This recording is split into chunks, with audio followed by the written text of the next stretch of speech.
અરે મારા ભાઈ, ધારાસભ્ય થયા પછી તમે એક પ્રજાહિતનું કામ કર્યું હોય તો મને બતાવો. પોતાના વિસ્તારમાં તમે કોઈ જાહેરાત કરી હોય કે મારી ધારાસભ્યની ગ્રાન્ટ આવશે, ચલો કદાચ ન મળી હોય તો આવવાની તો ખરી જ. બધા ધારાસભ્યોને મળે છે, એમને પણ ગ્રાન્ટ મળશે. માત્ર ને માત્ર ટોળા ભેગા કરવાના, ફાંકા ફોજદારી કરવાની, ભારતીય જનતા પાર્ટીને ભાંડવાનું, ભારતીય જનતા પાર્ટીના નેતાઓને ભાંડવાનું અને પબ્લિકમાં તાળીઓ પડાવવાની. ગુજરાતમાં ભારતીય જનતા પાર્ટી અને આમ આદમી પાર્ટી સામ સામે જોવા મળી રહી છે. ઇટાલિયા પર ભારતીય જનતા પાર્ટીએ ગંભીર આરોપો લગાવ્યા છે.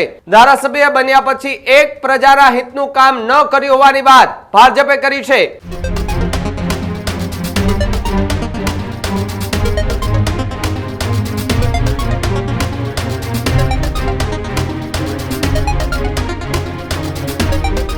સમાચારોમાં આગળ વાત ગુજરાતના રાજકારણને લઈને કરીએ તો ભારતીય જનતા પાર્ટીના એક નેતાએ ગોપાલ ઇટાલિયા વિસાવદરના ધારાસભ્ય પર ગંભીર આરોપો લગાવ્યા છે.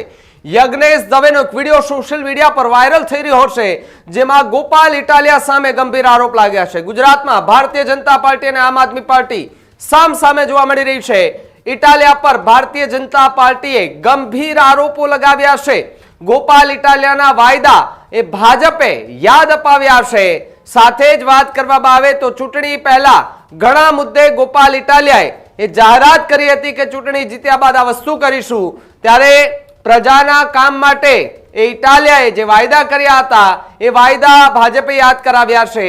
ધારાસભ્ય બન્યા પછી એક પ્રજાના હિતનું કામ ન કર્યું હોવાની વાત ભાજપે કરી છે. તમે પોતાની ગ્રાન્ટમાં આવેલી થોડા પણ પૈસાની જાહેરાત અથવા થોડી પણ ગ્રાન્ટ જે વિસાવદરના લોકો માટે વાપરી છે, તમે અત્યારે તમારા વિસ્તારના ખેડૂતો સાથે કોઈ વાત કરી છે? માત્ર ને માત્ર ટોળા ભેગા કરી ફાંકા ફોજદારી કરવા માટે એક્સપર્ટ ગણવામાં આવી રહ્યા છે. ગુજરાતની પ્રજા બધું જ એ સમજે છે એવી વાત ભારતીય જનતા પાર્ટીએ કરી છે.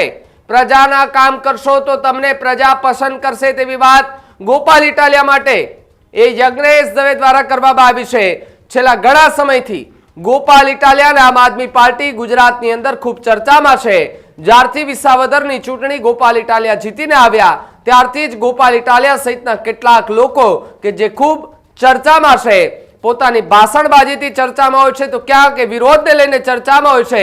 ત્યારે ભારતીય જનતા પાર્ટીના ડોક્ટર યજ્ઞેશ દવે પ્રવક્તા છે, તેમણે ગંભીર આરોપો લગાવતા ચૂંટણી પહેલા કરેલા જે વાયદા અને જે બુકોમાં જે લખ્યું હતું ગોપાલ ઇટાલિયાએ એ કામ કેમ નથી કર્યા તેની વાત એ યજ્ઞેશ દવે કરી છે.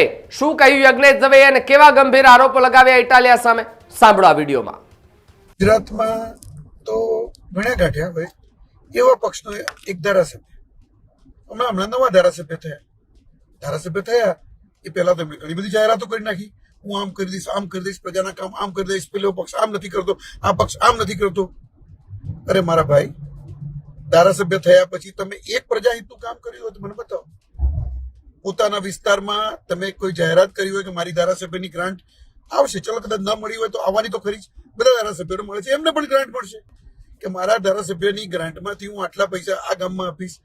અરે અત્યારે જે ખેડૂતો બિચારા તકલીફમાં છે એ ખેડૂતોની સામે પણ કે એમના માટે પણ તમે તમારા વિસ્તારમાં જઈને કોઈ ખેડૂતને વાત કરી?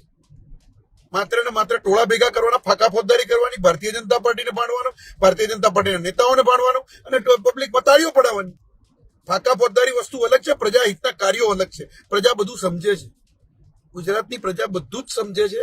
અને એટલા જ માટે તમે તો ઠીક છે, ત્યાં આગળ તમે જે રીતે કર્યું એ રીતે તમે આવી ગયા, પણ એ વખતે પણ કડીની ચૂંટણી હતી, કેમ તમારો પક્ષ ત્યાં ના આવ્યો? એટલે આ બધું વિચારવાનું છે. અને ફાંકા ફોજદારી બંધ કરીને પ્રજાહિતનું કામ કરશો ને તો પ્રજા ફરીથી તમને પસંદ કરશે. ભારતીય જનતા પાર્ટીના કાર્યકર્તાને, ભારતીય જનતા પાર્ટીના ધારાસભ્યોને, ભારતીય જનતા પાર્ટીના નેતાઓને પ્રજા એટલા માટે પસંદ કરે છે કે જમીન પર જઈ અને કાર્યો કરી રહ્યા છે.